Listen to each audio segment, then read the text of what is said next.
pero nada puede opacar esto que has planteado, o sea, la necesidad de repensarnos desde la universidad y ver en lo transversal que termina siendo la responsabilidad social universitaria por la razón misma de existir como universidad.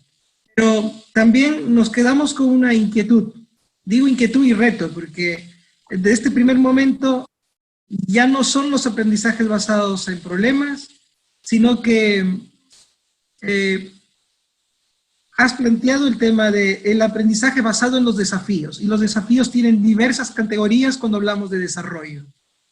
Entonces, vamos a tener que asumir ese desafío desde la Universidad Privada de Noruega y, como lo has dicho bien, desde la Universidad Latinoamericana, porque todavía no termina de germinar todo este proceso de hacer que la RCU se corresponda con el corazón mismo del accionar de la universidad. Pero hay grandes esfuerzos, grandes intentos, que por lo tanto también nos evidencian de una manera muy positiva cómo es que vamos caminando hacia ese desafío de constituirnos también una respuesta a las demandas de la sociedad, las necesidades del mundo.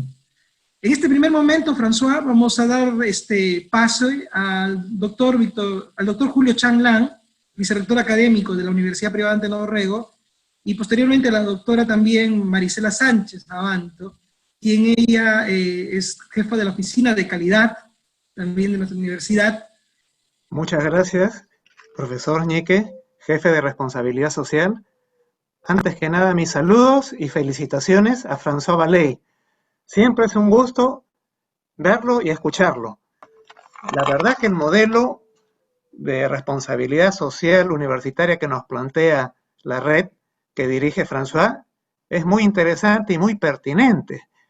Y sobre todo debe llamarnos a la reflexión. Lo importante que es en esa gran esfera que es la educación superior, nos ha ubicado de manera muy clara y didáctica lo que es la demanda del conocimiento, la demanda cognitiva y científica, la demanda social de los pueblos, de los ciudadanos, la demanda ambiental, preservación de los recursos, regeneración del medio ambiente y, por cierto, la necesidad de pleno empleo, la demanda económica. Cuando él habla, François habla de la necesidad de la transición ecológica, que puede ayudar a tener una economía circular, una economía regenerativa, todo apunta a poder lograr esa hoja de ruta hacia la sociedad sostenible, en virtud de la investigación +D+I. De tal forma que el núcleo de su mensaje es muy claro. Cuando nos habla de ecosistemas de innovación social, igualmente enfoca en la necesidad de una participación activa de todos los actores de la sociedad. Una alianza estratégica, por un lado, un consenso entre objetivos comunes y sobre todo aprovechar la diversidad de talentos en un ambiente de confianza, de consenso y sobre todo con una motivación de largo plazo, una visión de mundo, de planeta. Y yo creo que ahí hay, de su breve e interesantísima conferencia y exposición, tenemos que rescatar algo que entre líneas indicó, que somos como una nave, el Titanic, que ya se topó con el primer iceberg. La solución realmente la tenemos los seres humanos, siempre y cuando tengamos conciencia de que tenemos que saber convivir entre nosotros mismos como personas, pero también convivir con la naturaleza, con los recursos que nos dan vida, agua, energía, alimentos.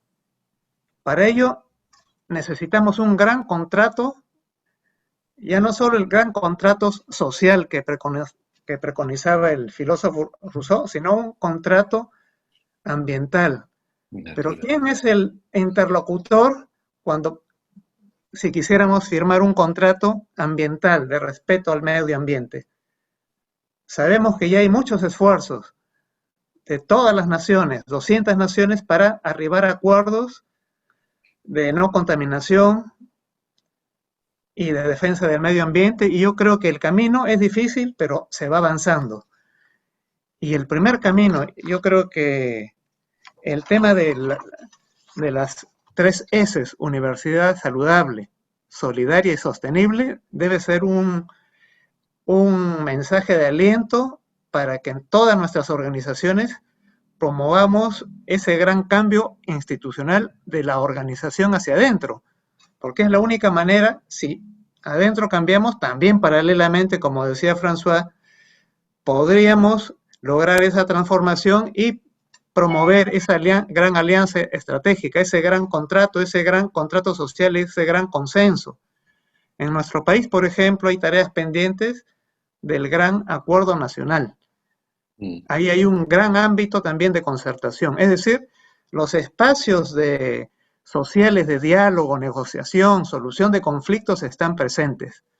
Lo que falta ahora es utilizarlos de manera más consistente. Yo creo que con ello deseo rescatar pues el mensaje de François Vallée, sobre todo cuando él nos indica enfatiza en el aprendizaje basado en desafíos sociales. En lo académico, la inclusión curricular basado en el conocimiento y aplicación de las ODS, Objetos de Desarrollo Sostenible, aprendizaje en servicio, la transversalidad del conocimiento y obviamente todas las mallas diseñadas no solo con una visión endogámica, es decir, pensando en cumplir estándares de acreditación o condiciones básicas de calidad, sino sobre todo pensando en aliarnos con ese poderoso actor social que es el público, el ciudadano, las organizaciones sociales. Yo creo que la gran lección aprendida de esta primera sesión, la primera jornada de Rimanacuy, de crisis social y desarrollo sostenible, se está cumpliendo y gracias a nuestro primer invitado, el doctor François Vallée. Muchas gracias, François, y muchas gracias a los organizadores de la Oficina de Responsabilidad Social, profesor Oscar Ñique. Muchas gracias. Gracias, muchas gracias, doctor Chang. Bueno, veo que usted ha magníficamente sintetizado todo lo que he querido decir.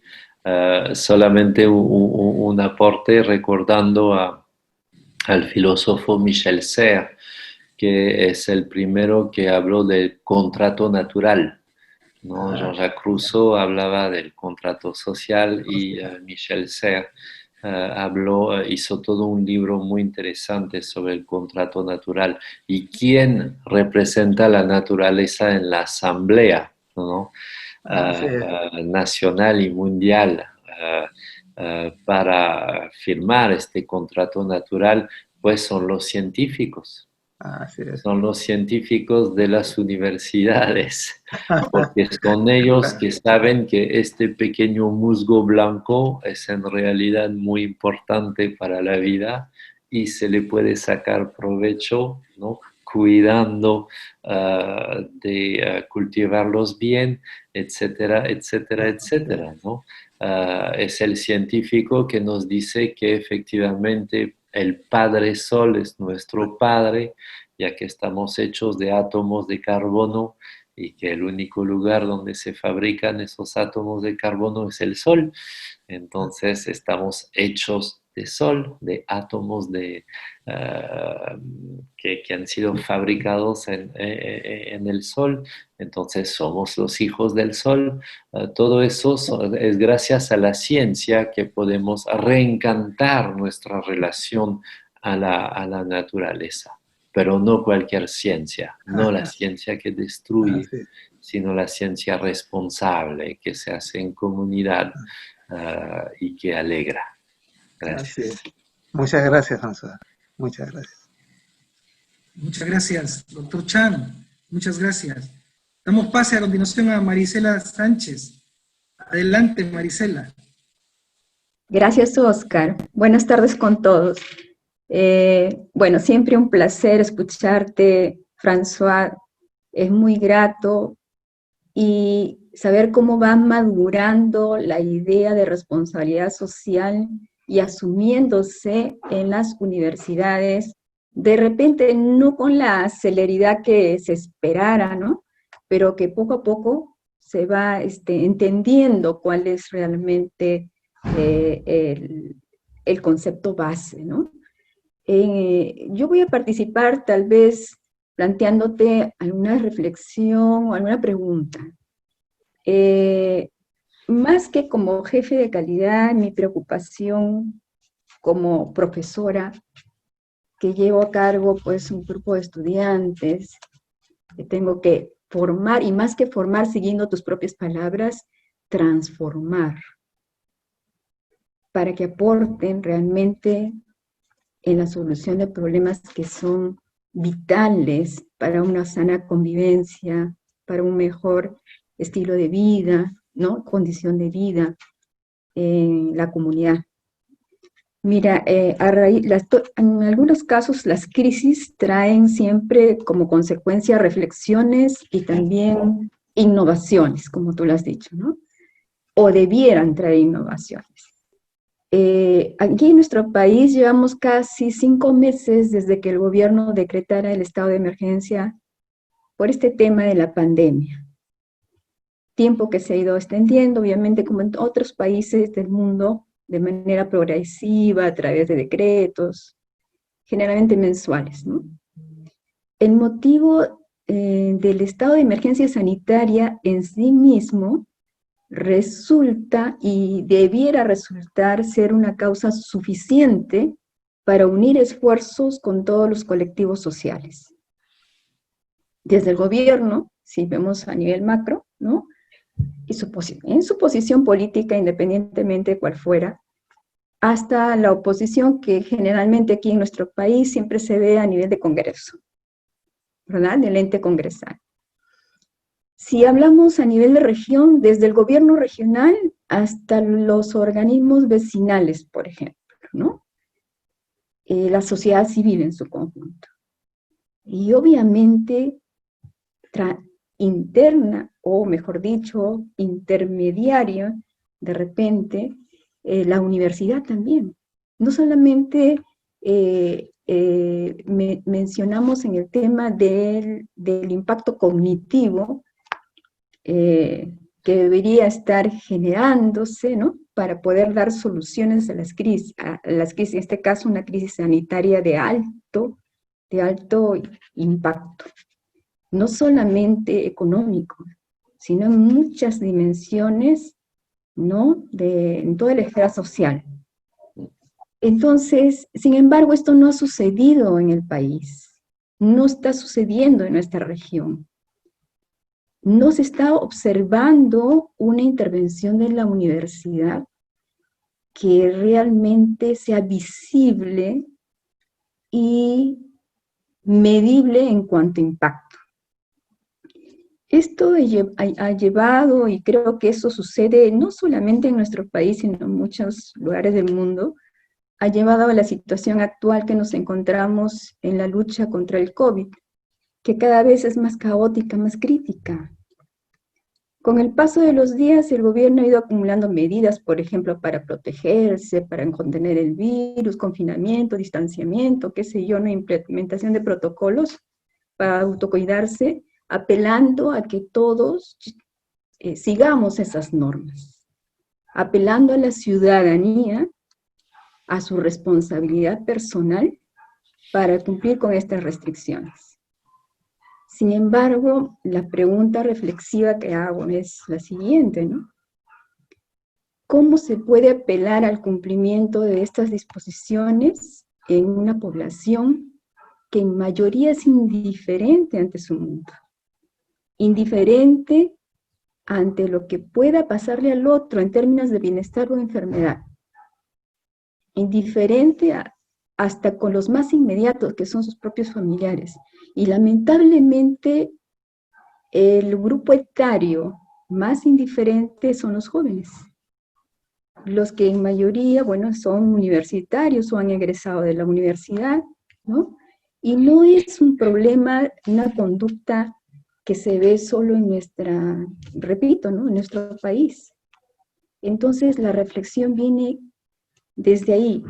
¿Cómo esto resulta ser una muestra de que la responsabilidad social no ha sido un tema transversal en los planes de estudios, en los proyectos formativos y transformativos, ¿no? De profesionales, de ciudadanos éticos, conscientes, para que puedan realmente aportar en el bien común. Claro, se han mencionado todas las dimensiones que debe abordar el tema de la responsabilidad social, pero yo apelo al tema personal y ciudadano, el tema del sujeto como tal, ¿no? Entonces, y lo que llama la atención, François, y lo digo de manera muy sincera, es que muchas universidades, por ejemplo, tienen misiones redactadas de manera muy prolija y atractivas, en donde el tema de responsabilidad social está impactando ahí, ¿no? Está como un eje rector que aparentemente es la razón de ser de la universidad. Y no en pocas universidades, en muchas.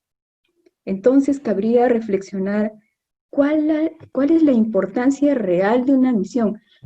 Yo te escuchaba decir algo muy interesante, ¿no? Una misión como simple declaración de una intención o una misión como un propósito que se convierte en políticas, en normas y formas de actuar en todos los ámbitos y dimensiones que le competen a la universidad, pero con ese lema, con ese enfoque o esa manera, esa forma de vida que debe tener la universidad, que es la responsabilidad social, ¿no? En especial en el ámbito de una formación responsable de profesionales y ciudadanos. Dejo la reflexión en el tapete para poder de repente a partir de ahí, hay muchos docentes presentes aquí, por eso es que me interesaría bastante, ¿no? Generar ese diálogo. Sí, gracias. Muchísimas gracias, Marisela. Muchas gracias por tu pregunta, que es una gran pregunta. En la lógica de responsabilidad social, es importante, como le decía en la presentación, reconocer nuestra co-culpabilidad. ¿Por qué? Porque no vamos a responder si no nos sentimos implicados. Y no nos vamos a sentir implicados si decimos, es la culpa del gobierno, la culpa de los jóvenes, la culpa de los medios de comunicación, ¿no? ¡Qué barbaridad!, ¿no? Esa es la peor actitud irresponsable que podemos hacer nosotros los docentes, y te hablo de docente a docente y a todos los que nos están escuchando, ¿no? Somos co-culpables. Entonces, si la gente es indiferente a su propia vida, a la vida del otro, el otro conocido, el otro desconocido, el prójimo, el lejano, ¿cómo han sido educados? No han sido educados en escuelas primarias y colegios donde el cuerpo no era un altar sagrado, sino más bien un punching ball para golpear durante el recreo, o incluso para tener castigos corporales por parte de los profesores, con una mentalidad militar de llevar adelante las actividades físicas que en realidad son deportes y desfile militar y cosas así. Colegios donde nunca se les han enseñado a meditar, a estar en silencio, escuchar su respiración, ensanchar su empatía consigo mismos y con el universo. Y aparte de esa educación básica, podemos también hablar, qué sé yo, esa indiferencia no está ligada a los medios de comunicación, por ejemplo, pero ¿quién trabaja en los medios de comunicación? Comunicadores que salen de dónde, sino de nuestras universidades. Hace muy poco un grupo de especialistas, grandes especialistas en marketing peruanos, o sea, la crema innata de la profesión de los publicistas peruanos, me han pedido un curso de ética porque están agrupados en un WhatsApp, en un grupo de reflexión, se reúnen y están viendo la inmensa necesidad de formarse en ética, porque el trabajo de publicista puede muchísimo para la educación del gran público, porque a través de una publicidad yo puedo decir muchas cosas. Yo puedo decir que una mujer es un objeto en la casa para lavar los platos, o puedo decir que una mujer es igual que un hombre, ¿no? Yo puedo decir que la naturaleza es un mero recurso para ser empleada, o puedo decir que la naturaleza es el altar de la creación donde nosotros debemos insertarnos, ¿no? Entonces, ellos querían reflexionar juntos en forma muy honesta y autocrítica sobre cómo a través de su profesión conseguir y promover esta empatía que necesitamos para no ser indiferentes como personas, ¿no? Y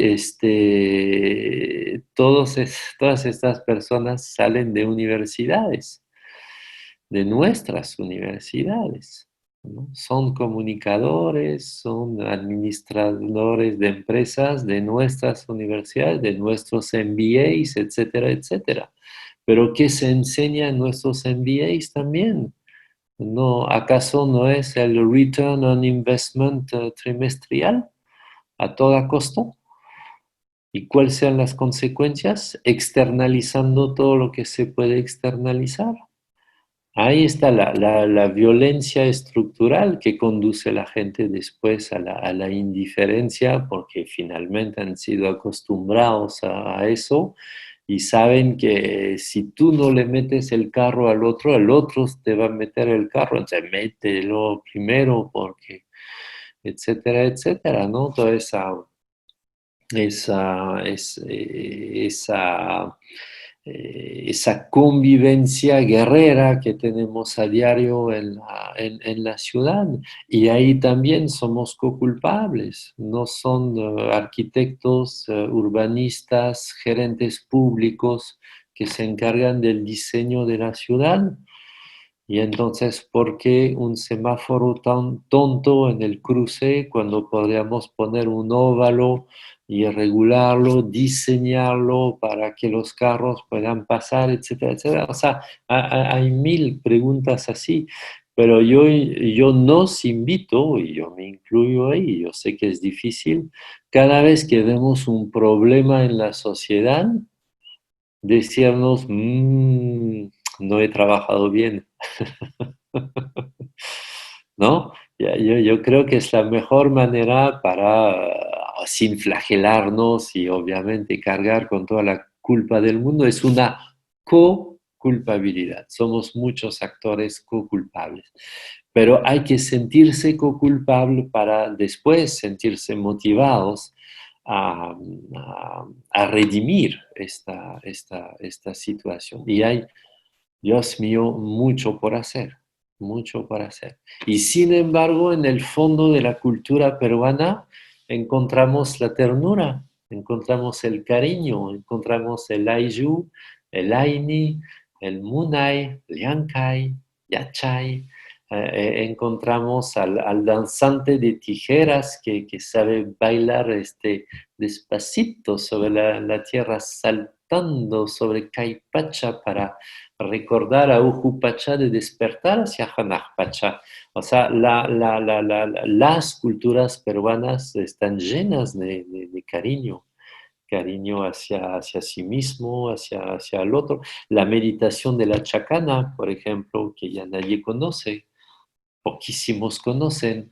Bueno, todo eso es un atropello a una cultura milenaria que ha creado 3.000 tipos de papas, de maíz, de quinoa, de kiwicha, de tarwi, que son productos esenciales a la vida de la humanidad. Yo decía el otro día, hay pocos países que si desaparecieran ellos con todo lo que han creado, hay pocos países así que el mundo se daría cuenta de inmediato que han desaparecido. Y el Perú es uno de estos, porque si el Perú desaparece, ¡plup!, desaparecen todas las papas. Ya no hay Bélgica, ya no hay Francia, ya no hay Rusia, ya no hay Inglaterra, porque si desaparece la papa peruana es es un problema mundial. Entonces, ese país, ¿qué cariño tuvo con sus apus, con sus valles, con su naturaleza para poder inventar 3.000 tipos de papas? ¿Dónde está este cariño, no? ¿Y cómo reencontrarlo? Esas son grandes preguntas. Por eso hay que hacer muchos rimanacuy. Gracias, François. Gracias. Gracias, Marisela. Gracias, François. Te voy a trasladar algunas preguntas que vienen del Facebook y otras que vienen del Zoom.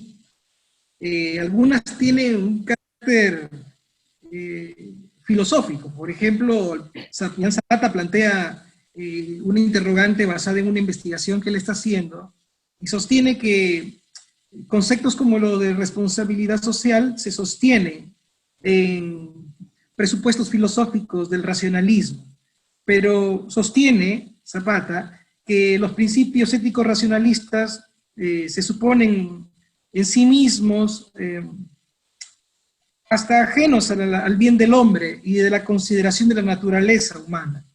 Por lo que te plantea la pregunta, ¿no cree que se debe apostar por una refundación del concepto de responsabilidad social en cuanto a la posible inconsistencia de su fundamento racionalista? Quiero plantear esta pregunta, leerte esta pregunta para tratar de atender a todos los que están haciendo estas interrogantes, porque además me parece que tiene que ver con el concepto mismo de la responsabilidad social. No, quiero responder rápidamente.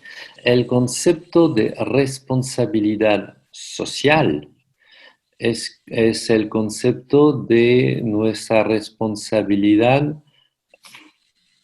hacia todos los impactos que generamos como grupo social hacia la sociedad, es decir, finalmente hacia nosotros mismos, pero no individualmente, sino en el colectivo.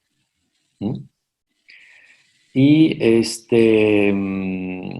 yo diría que yo entiendo que el interlocutor trata racionalmente de tenerle bronca a la razón, pero la razón es el intento que tenemos entre seres humanos para llegar al consenso. Para mí el concepto de razón es cuando yo digo, ¿tienes razón? Cuando yo digo eso, ¿qué estoy diciendo? Estoy diciendo, he entendido lo que pensaste y yo pienso igual que tú. Entonces, la razón es lo que reúne a los seres humanos. Y este concepto de sentirse responsable por los impactos y no solamente por los pequeños actos inmediatos, es un concepto profundamente campesino, porque los campesinos es la primera profesión que debe tener un pensamiento sistémico para poder operar. un ingeniero que trabaja sobre la maximización del aerodinamismo del carro en el fondo de su laboratorio de una constructora automóvil, puede olvidarse de la totalidad del mundo. Un campesino que quiere plantar tiene que preguntarse en qué fase de la luna tengo que plantar esta planta. Y cuando Ujupacha va a permitir que la semilla salga y habrá agua. ¿Y de dónde viene el agua? Un campesino en ningún momento puede dejar de pensar en términos de impactos, e impactos de todo sobre todo. Entonces yo creo que esa racionalidad campesina, que es profundamente una racionalidad andina, es una responsabilidad social y que justamente el concepto de responsabilidad por los impactos, que está presente en la ley peruana, artículo 124, la ley universitaria peruana, es un concepto perfectamente entendible desde una racionalidad, ¿sí? No occidental, si de eso se trata, que es la que hace alusión a nuestro interlocutor. Y en ese sentido, a mí, para pensar la responsabilidad social en mi tesis, me sirvió muchísimo la diferencia que el Runasimi hace entre Nokaiku y Nokanchis, ¿no? Perdón por la mala pronunciación que yo tengo, no hablo quechua, pero Nokaiku es el nosotros, pero nosotros no más, nosotros no. Son nosotros pequeño y que excluye a otros, ¿no? Mientras que Nokanchis es nosotros todos, ¿no? Y entonces yo entendía que la responsabilidad social justamente nos conduce a un sujeto de la responsabilidad que es un nosotros, pero en castellano o en francés hay un solo pronombre, mientras que en Runasimi, no cualquier nosotros tocanchis. Por eso necesitamos tanto de esas alianzas. Y no creo que todo eso sea un racionalismo bárbaro, antinaturaleza, tosco y aplastador de todo lo que justamente necesitamos salvar hoy en día, ¿no? Aquí hay otra interrogante que también viene desde la que plantea el ingeniero Milton Wallace, y que no solo como interrogante, sino incluso buscando ejemplos, que en la medida de la siguiente pregunta, ¿no? Podría existir convivencia, sinergia entre la agricultura sostenible, la agricultura sostenible y las energías limpias o renovables. O sea, la universidad debe promover ello. Y si pudieras tener algunos ejemplos al respecto o algunas expectativas que incluso se vuelvan, como bien lo dijiste temprano, desafíos para la universidad. Totalmente, totalmente. Bueno, yo no soy un especialista en permacultura, pero como la responsabilidad social nos obliga justamente a pensar los impactos, hace pocas semanas hemos hecho un webinar, Úrsula, de permacultura, porque pensamos que el campus universitario, que en general son espacios reducidos, ¿no? Son un excelente lugar para trabajar el conocimiento sistémico para los alumnos a través de la permacultura. Permacultura siendo una ciencia agroecológica que trabaja sobre muy pocos metros cuadrados para maximizar la producción de alimentos en la menor cantidad posible.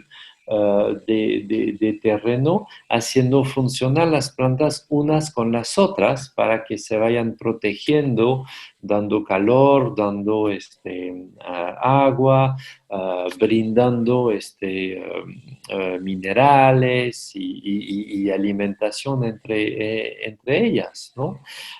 Entonces, sí, podemos perfectamente imaginar un campus de la UPAO donde se produzcan lechugas, tomates, rabanitos, papas, etcétera, etcétera, en los espacios verdes para que los mismos estudiantes vayan cultivando bajo la facilitación de un especialista en permacultura y que ellos mismos vayan cosechando, llevando a la cafetería donde se transforma en comida su propia cosecha. Todo eso alimentado por un sistema de riego responsable por goteo, alimentando por una eólica. Yo recuerdo que en Trujillo en todas las tardes hay un gran viento, ¿no es cierto? Por ahí.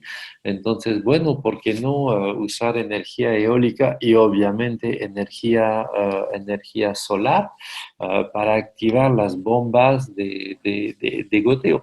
Todo eso es imposible hasta que sea hecho. Y hay que preguntarnos y justamente trabajar con los alumnos en base a desafíos.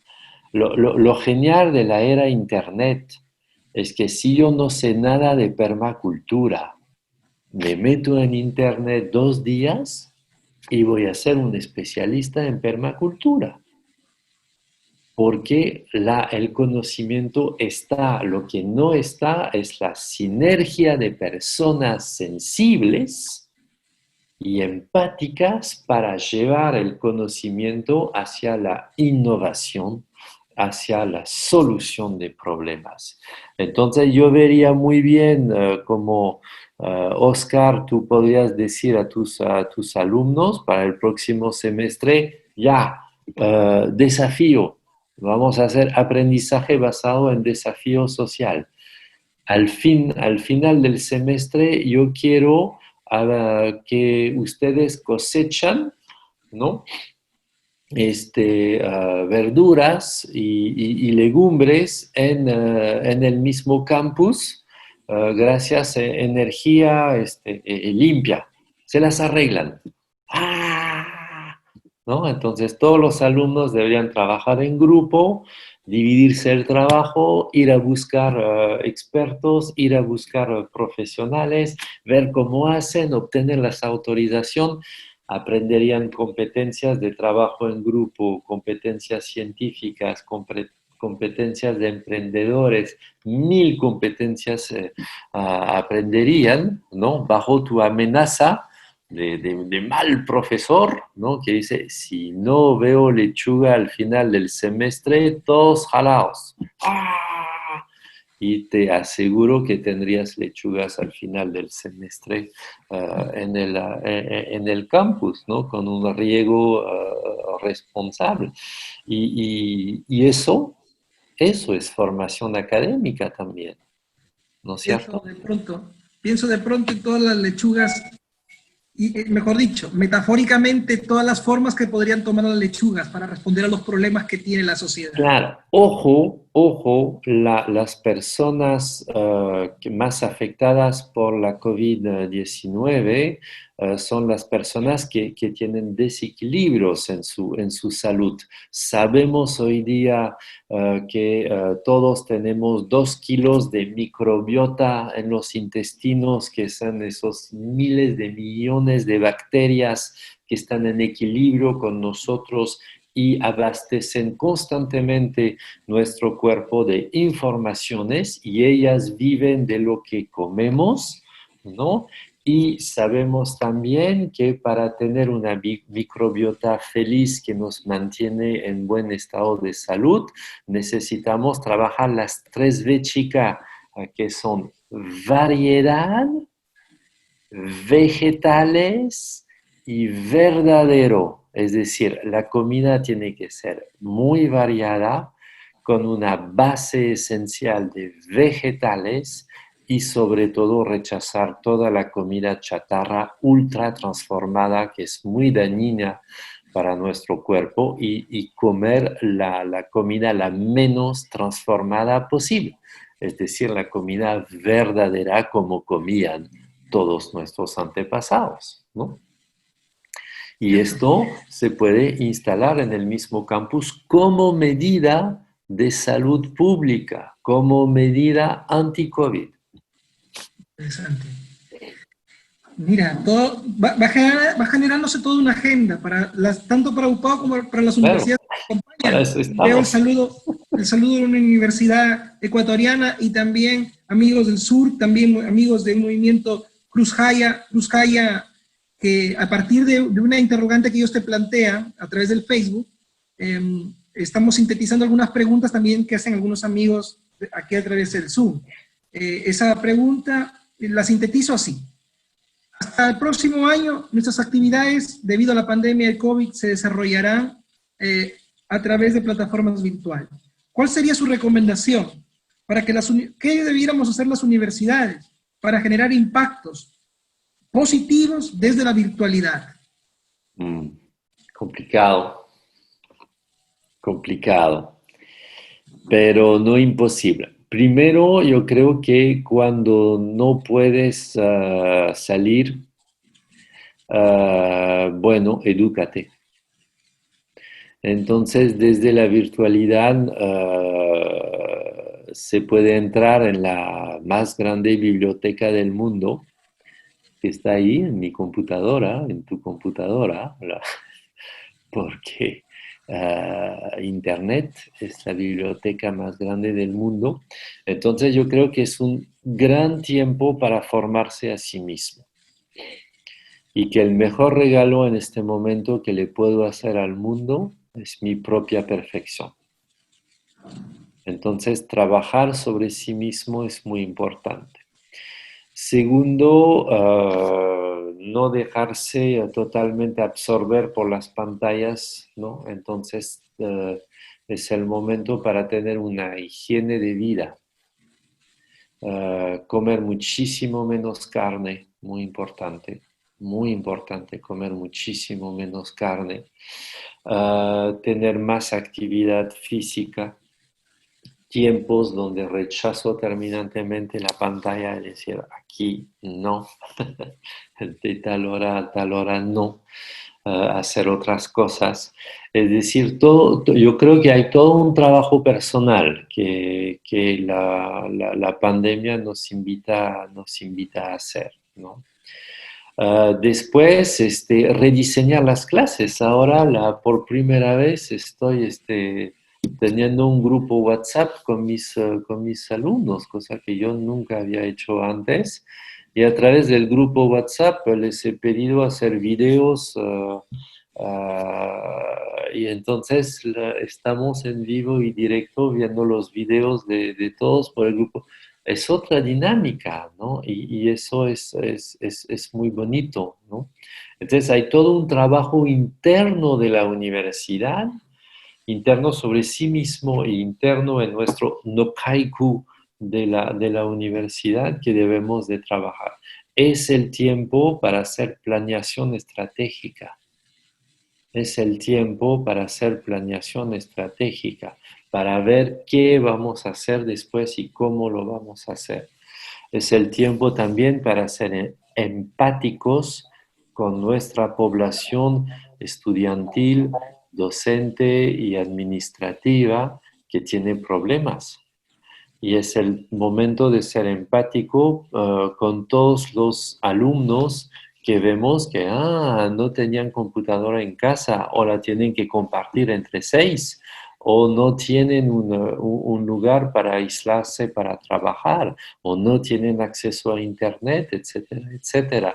Entonces, ¿cómo podemos hacer rearrancar nuestros laboratorios informáticos en la universidad, de tal modo que con distanciamiento, con limpieza, etcétera, podamos, sin arriesgar contaminación, hacer funcionar estas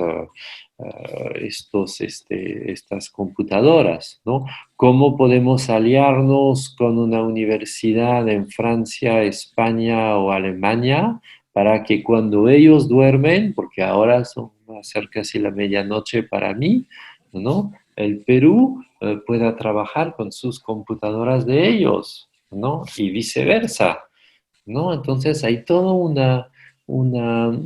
nuevo mundo que la virtualidad no nos permite trabajar, ¿no?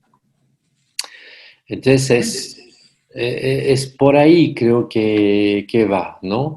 Y desde la virtualidad podemos alcanzar poblaciones que quizás no hubiéramos podido alcanzar sin la virtualidad, ¿no?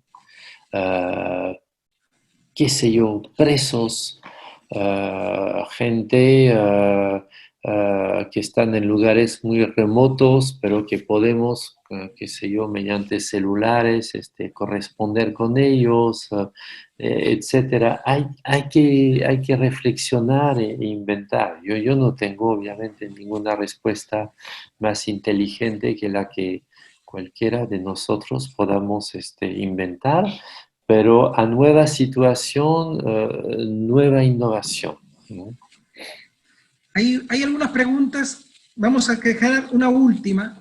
Antes, no quiero dejar de agradecer a amigos como David Solano, que nos está acompañando y que también nos está dando recomendaciones, y que además tendrá que involucrarse con nosotros en un próximo Rimanacuy.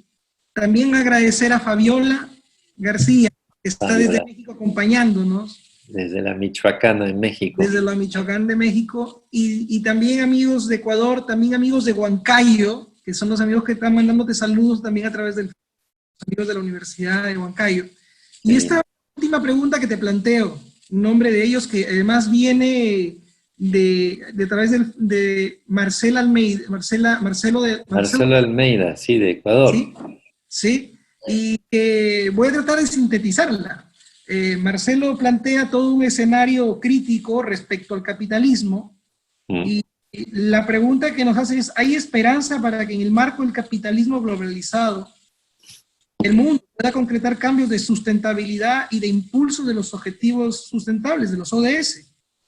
O sea, ¿cuál es el rol también de la universidad en el marco de este mundo globalizado, donde a veces la rentabilidad pesa más que la sostenibilidad, ¿verdad? Como concepto. Vamos a la práctica también en la reflexión.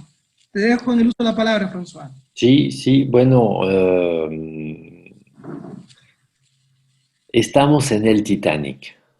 Entonces, o bien sigues pensando que no te has terminado la tercera botella de champagne en el bar y quieres seguir escuchando al pianista tocarte una suite de Bach, pero ya no es tiempo para eso, ¿no?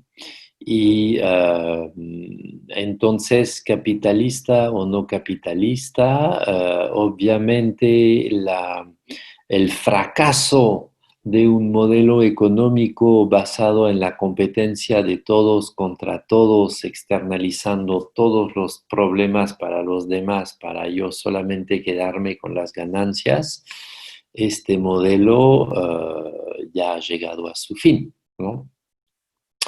Desde luego, muchos actores económicos en este momento están de todos modos cambiando de eje.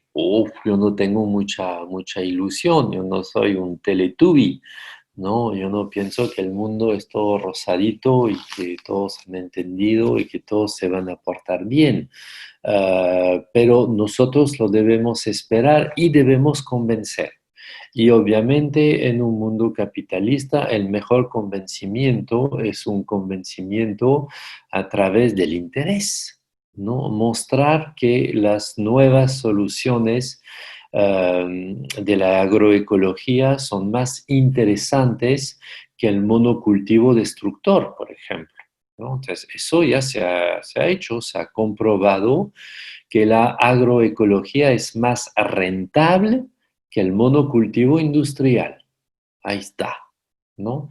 Entonces, si hacemos bien todos los cálculos, ganamos más para alimentar más gente y permitir a más campesinos vivir bien en su tierra sin tener que emigrar hacia la ciudad para rellenar otra vez las villas miserias, como dicen en Argentina, y que esto es un buen negocio para todos. Bueno, el vocabulario es un vocabulario de rentabilidad de negociantes, ¿no? Pero el propósito ya es un propósito de desarrollo sostenible, ¿no? Y yo creo que es nuestro rol también como docentes de decir que debemos realizar los objetivos de desarrollo sostenible porque lo debemos, porque es un deber, porque son buenos, porque son universalizables, porque son imperativos categóricos, pero también, y por qué no, lo debemos porque es de nuestro interés y que vamos a generar valor. He hablado del informe del BID, ¿no? que habla de 15 millones de puestos laborales que están esperando ser creados si cumplimos con esa transición ecológica. Todo eso son buenos argumentos también, ¿no? 15 millones de personas ocupadas y viviendo en forma decente, pues son muchísimo menos delincuentes, ¿no? Entonces, es un buen negocio también para todo el mundo. Eso sería la respuesta. Y otra vez, como docentes, podemos para adentro ser pesimistas, pero nada de eso debe salir para afuera, porque para nuestros estudiantes debemos ser ejemplos de optimismo, no de beatitud, no de ingenuidad, pero de optimismo, un optimismo activo, ¿no? Muy bien, François, hemos tratado de sintetizar las preguntas que ha planteado el público. Quedan algunas por hacerse. Además queda la experiencia de haber sido de alguna manera expuestos a estos riesgos de la virtualidad. Lo que demuestra es que el temperamento nos ha servido de mucho para mantenernos como debemos mantenernos claros respecto a lo que queremos hacer como universidad. Desde la UPAO, agradecerte. Para nosotros es importante esta reflexión, porque como bien han dicho nuestras autoridades, tanto el vicerrector académico como la jefa de la Oficina de Calidad, la doctora Maricela Sánchez y el doctor Julio Changla, ¿no? Lo que buscamos no es ser una isla como universidad, sino que compartir con todos estos espacios, porque lo que tenemos es que crear un mundo, al menos como posibilidad. Si no lo asumimos como posibilidad, no lo vamos a hacer realidad. Y este es el espacio para poder reflexionar al respecto, porque como bien has dicho, la RCU es una cuestión transversal más allá de la norma, porque han habido algunas preguntas que incluso no las he podido compartir ahora, pero que decían que incluso hay un intento desde el Minedu porque la RCU deje de ser para volver sobre la mirada clásica de la proyección y la extensión. No me parece ahora el momento para que discutamos al respecto. Creo que no hay marcha al respecto. Quisiera decir algo al respecto, porque Sí. efectivamente estamos en un momento peligroso otra vez, con un congreso otra vez que no es tal como debería ser, y hay un intento de la vieja guardia de tumbar a la reforma universitaria. Quiero decir enfáticamente, yo he sido profesor en una universidad donde el rector terminó en prisión al inicio de los años 90 por corrupto, ¿no? Y curiosamente o no curiosamente, el brazo derecho de este rector que terminó en prisión se volvió presidente de la Asamblea Nacional de Rectores después. ¿no? Yo he conocido la gran corrupción universitaria de gente muy mediocre como docentes, como académicos, como universitarios, y peor aún como gerentes y autoridades universitarias, ¿no? Y esta época no debe volver. La ley universitaria quizás no es perfecta. Bueno, podemos hacer pequeños cambios, pero la ley universitaria y la SUNEDU y CINEACE y toda la reforma universitaria y el hecho de impedir a Universidad Garaje, como dicen en Ecuador, ¿no?, seguir operando, eso es muy bueno, porque los peruanos gastan más que quizás en cualquier otro país, gastan para los estudios de sus hijos y de sus hijas. Y es inmoral que lo hagan en una universidad que no vale el nombre de universidad. Entonces, el deber del Perú es de defender en este momento la reforma universitaria, que es la única garantía que las universidades del Perú sí valen y que vale la pena el esfuerzo económico y el esfuerzo laboral de los estudiantes en las universidades licenciadas y acreditadas con un buen sistema de aseguramiento de la calidad y con la mejor ley del mundo a nivel de RCU, porque el único país que obliga en el mundo a la RSU, que no confunde con la extensión y que lo define muy bien como tiene que ser definido, es el Perú.